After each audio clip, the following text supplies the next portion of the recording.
All right, welcome to the first of its kind, world-changing manufacturers network.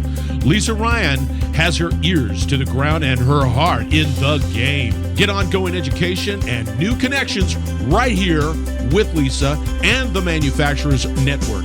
Buckle your seat, listen, and spread the word. Here's Lisa. Hey, it's Lisa Ryan. Welcome to the Manufacturers Network podcast. I'm excited to introduce our guest today, Zack Oliva.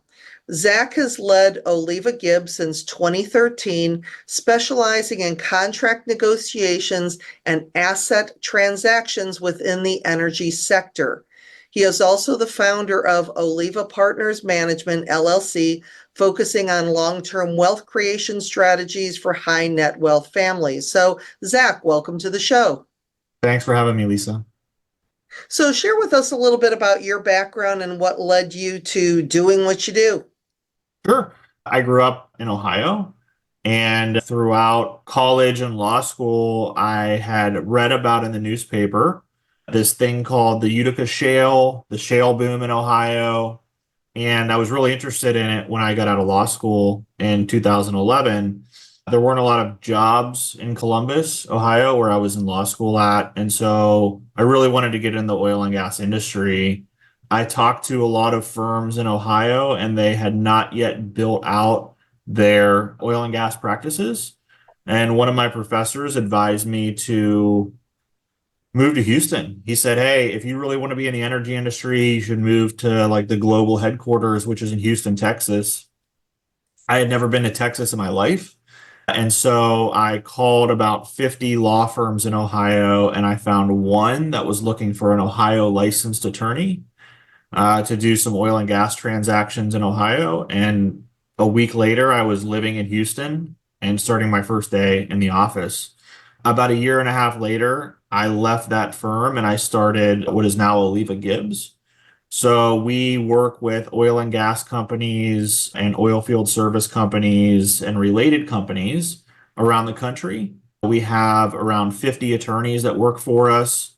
We work in 12 different states, and we have offices in Houston, Texas, Columbus, Ohio, Lafayette, Louisiana, Oklahoma City, Midland, Texas, and San Antonio, Texas. So we work with companies really wherever there are oil and gas assets at and wherever they have a dispute. What is Utica Shale and why was it such a big deal? The Utica Shale is a deposit of natural gas and actually oil as well, located predominantly in eastern Ohio, mostly southeastern Ohio. And there is a related deposit of oil and gas called the Marcellus Shale, which extends into West Virginia, Pennsylvania, and New York. You don't hear a lot about oil and gas development in New York because they banned fracking, I think, about a decade ago. But in Ohio, the oil and gas industry is very active, also in Pennsylvania and West Virginia. So they're very large deposits of natural gas, although in both the Marcellus and the Utica Shale, there are what are called oil windows where producers can also produce oil as well. So I know we've probably all heard the term fracking, but may not know exactly what that means. So Sure. What is it? And again, why does it make a difference in the oil and gas industry? Hydraulic fracturing is the technology used to produce oil and gas from shale rock formations. And shale rock formations, I like to think of it as if you look at tiramisu cake, or another one is millefeuille cake, where it's like a lot of different layers that are really tight. Okay. You need, in order to produce the oil and gas from those formations, you have to produce it horizontally. Many decades ago, a lot of oil and gas in this country was produced with vertical drilling, where you poke a bunch of holes in the ground, you hit the oil and gas reservoir, and the oil starts shooting up, like in Beverly Hillbillies or There Will Be Blood, those types of movies. Right. Today, these wells are like, they're incredibly complex, and it's kind of like trying to land a lunar rover. You have to poke a hole in the ground still. But after you poke the hole in the ground vertically, that drill bit actually kicks out horizontally. And sometimes someone steers that horizontal drill bore for miles before it hits the deposit, depending on the setbacks and the property lines, et cetera. So hydraulic fracturing has been around for a few decades now, but it wasn't until recently that it actually became a little bit more economical to do it. For example, there's been a lot of advances in technology even in the last few years. About 10 years ago, when some companies, including Chesapeake Energy, started drilling for oil and gas in Ohio, one well might cost $30 million. Wow. And now they've driven that cost down to, I think, a little bit around $10 million per. It may be higher or lower in some states, depending on vendors or difficulty of location, but they've really driven the cost down. So that's one of the awesome things about working in the oil and gas industry is really getting a firsthand look at some of this technological innovation and knowing that we have a lot of oil and gas reserves in this country, but we don't always have the technology to access those reserves. But that doesn't mean that we won't have the technology in the future. Right. From a legal standpoint, then, what are the legal challenges that the oil and gas industry is facing that, could impact their operations? Sure. So there's a lot of challenges. There are challenges both on I would call it micro scale when it comes to your day-to-day operations. And there are other challenges on a macro scale when you think of the energy transition and many national governments, the United States included, have signed certain treaties and have enacted legislation to push us towards a more net zero future. That has big implications on what oil and gas operators can do in the future. A lot of times, oil and gas producers they're exploratory companies, and that requires the nature of exploration is risk. So how do you create a system where you have this net zero goal that you want to get to, where you want to use more renewable energy sources? But we run our homes, most of our cars are still run on gasoline and natural gas. And also, pretty much everything that we use in this world is made up of petroleum products. Cell phones, computers, linoleum, furniture, all of that is petroleum products. And so that's a challenge in call it like big L legal, right? Those are policy considerations for the future. On a micro level, or I guess on a state and local level, it really depends on the area, but you will always have in West Texas and in more rural parts of the country, challenges are often about an endangered wildflower. Or for a long time in West Texas, the big deal was the prairie chicken with development in New Mexico. So there's environmental, legal challenges for operators. There are challenges to pipelines going across folks' ranches and properties in more rural areas. In Ohio, Pennsylvania, and West Virginia, the population is a lot more, folks live closer together. And so you have more landowners. So maybe you're drilling a 5,000 acre super unit in North Dakota, maybe that's just one person's ranch that you have to negotiate with. You take that same 5,000 acres and you're trying to drill in southeastern Ohio or West Virginia, that may be thousands and thousands of people that you have to negotiate with. Each one has certain opinions, beliefs about how much their minerals are worth. They have different lifestyles, right? And so you're negotiating with thousands and thousands of people.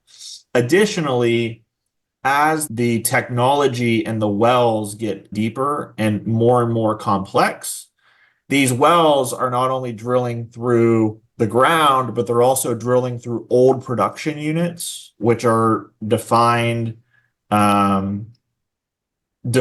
property agreements amongst oil and gas companies and original landowners. You're basically taking, imagine that you have, a piece of property if you're a property owner, you own everything from the surface to the center of the earth. If you buy a piece of property, you buy a house, you own everything from the surface to the center of the earth, unless the people before you have leased or sold some or all of their mineral rights. And you can convey these mineral rights in the smallest fraction that you want. So you may convey 1/2 of your minerals to John Smith. You may convey 1/100th of your minerals to Tom Jones, and on. The longer that you have historical production in oil and gas, the more mineral owners you have. In places like North Dakota, for example, when we work on projects for clients, there might be 5,000 mineral owners on a piece of property because those mineral owners have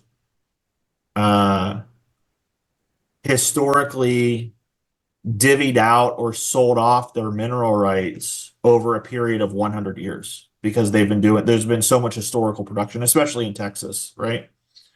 So you have a lot of challenges, which usually come out when oil prices are low and their folks' royalty checks are less than they thought they were going to be. Okay. You have a lot of legal challenges.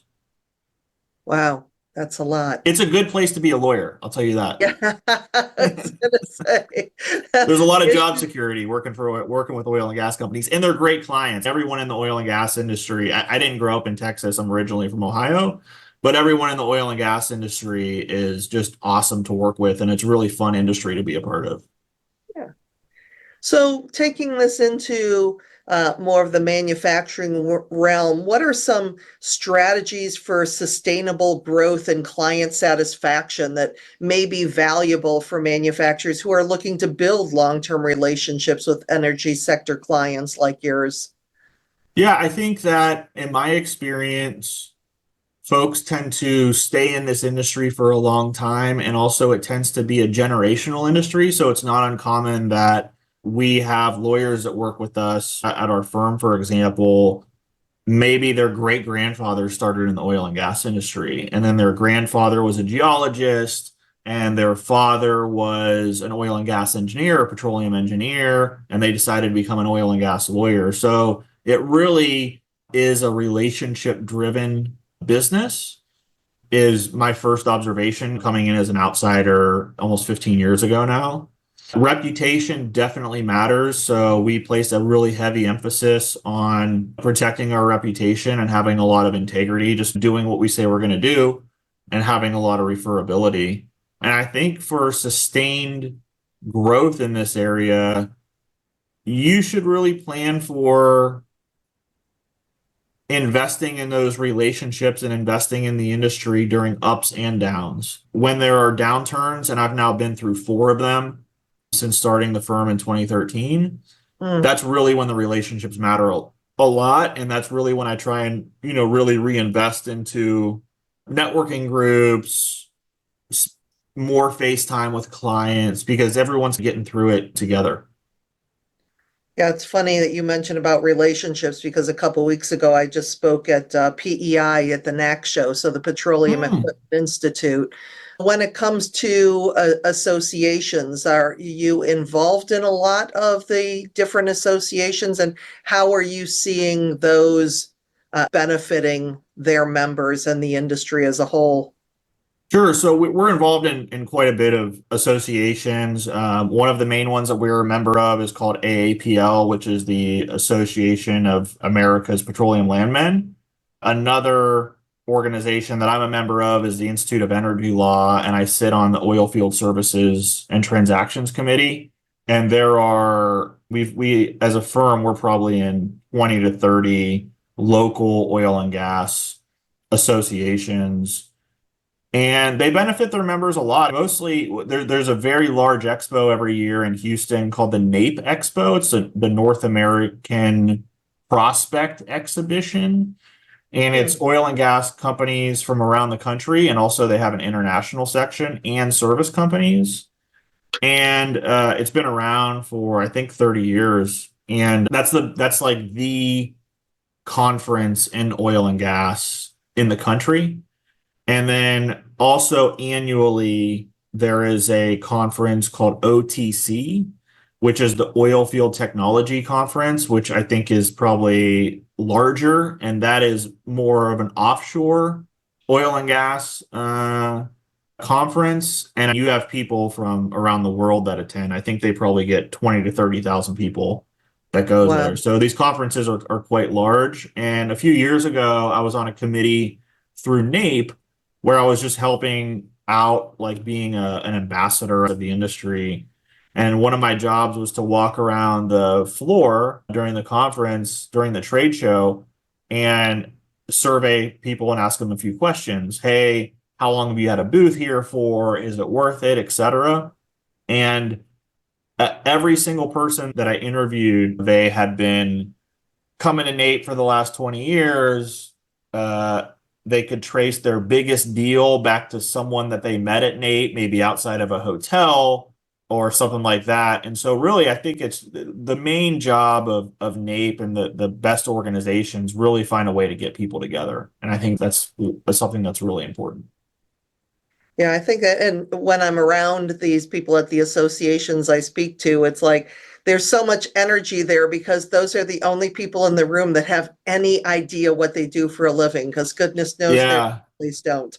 Yeah, and actually, a few weeks ago, there's an organization in Houston that's excellent called the Greater Houston Partnership, and they had their annual energy day.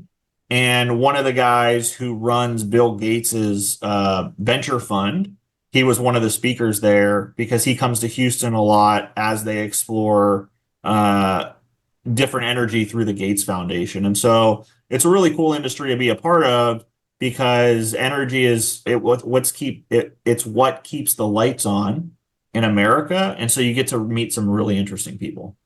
Wow.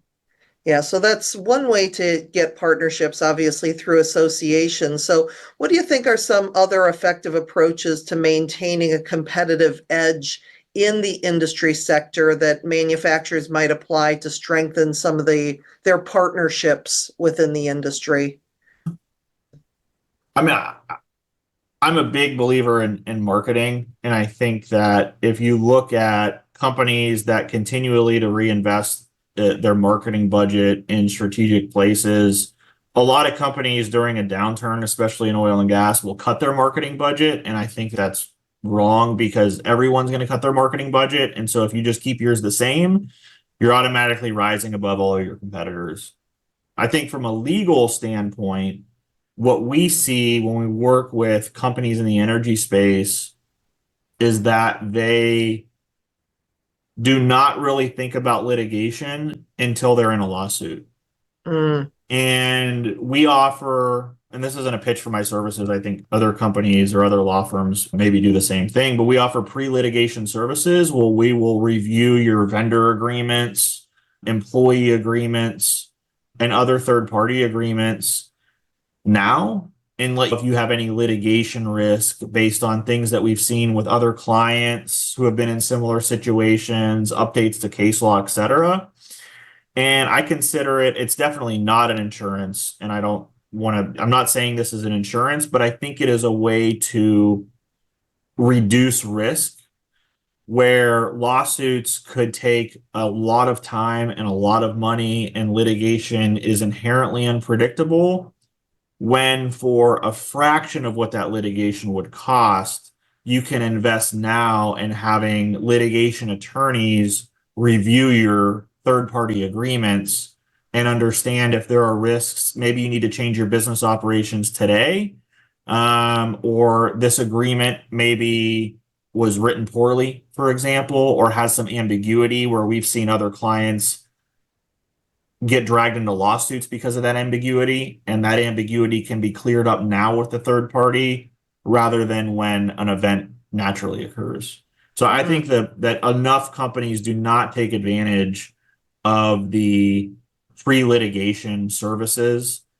And everyone understands when I talk to them about it, they understand the concept and they agree that it's a good idea, but few of them actually do it. So it's like saving for retirement. Everyone Right. knows it's a great idea, but are you actually maxing out your 401k every year? That's another story.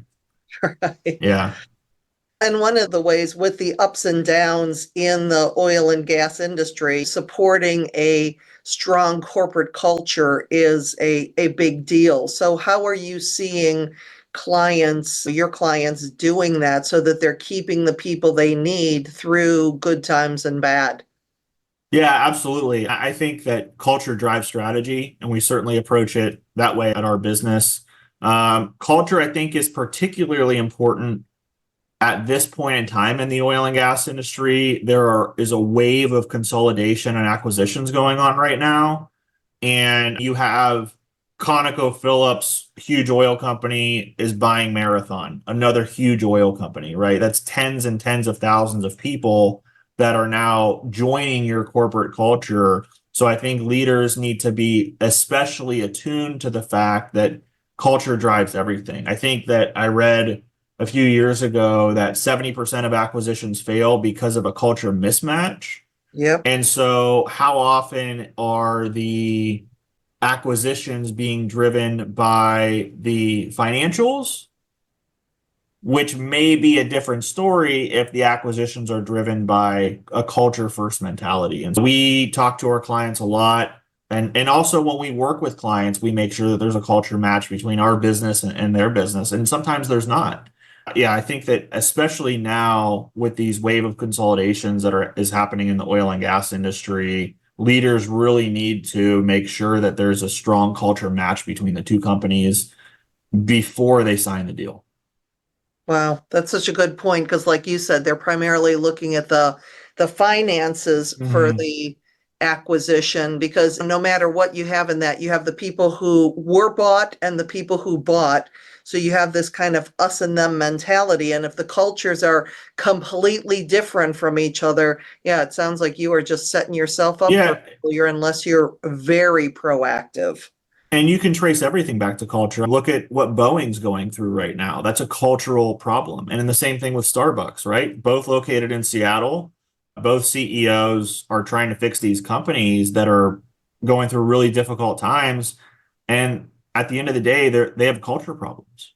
Yeah, and it's just trying to figure out exactly where that started and realizing that it's not Mhm. going to change. There's no easy button for it. Yeah, no. Changing culture is difficult.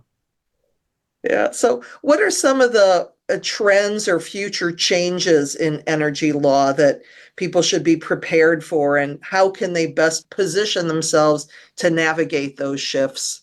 One change that we're seeing in the industry now is obviously there are a lot of renewable companies coming into the energy space, both solar companies and wind companies.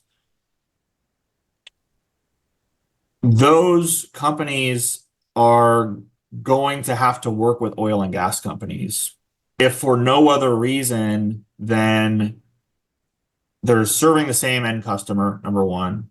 But number two, a lot of the places where these wind and solar facilities are going are places where they're on top of oil and gas deposits, especially in West Texas, where there's solar farms going in on top of oil and gas reservoirs.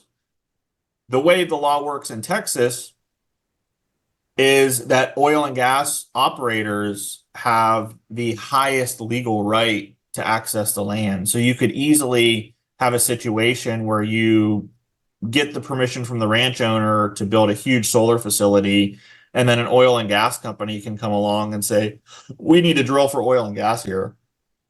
And that would really disrupt your operation. So I think, in my opinion, the space has gotten a little bit too political with renewables on one side and oil and gas on the other. And I think that there actually needs to be a lot more collaboration in that space because I think that when capitalism at the end of the day is collaboration. So I think that folks need to take a more collaborative approach to working. It's very clear that there are federal and state initiatives in place that make it very attractive to have renewable operations. So I don't think that is going away anytime soon.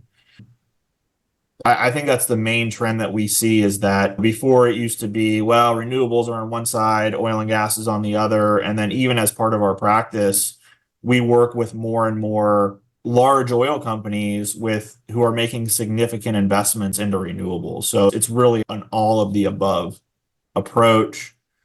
And the emissions standards and some of the other policies enacted by the United States and aspired to at the global level are very real. You look at in Europe, for example, at what's going on at Volkswagen. They're laying tons of people off. The German economic engine is one of their economic engines is manufacturing, especially of vehicles.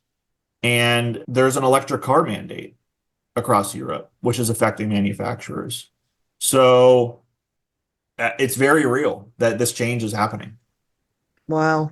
As we get to the end of our time together, is there anything that I should have asked you that you feel is important for our listeners to know? No, I think that I really appreciated all of the questions that you asked, and I love talking about culture. I personally believe, and my own experience has been, that the best culture is a competitive advantage. So I guess if I could change my answer from marketing, it would definitely be, culture first. And I think that the talking to your attorneys, if you're an owner or in the C-suite, about pre-litigation strategies is really important. We don't see people take advantage of that enough. And then once they get dragged into a lawsuit, they really wish that they did. So to me, you're investing pennies compared to what you would spend in litigation.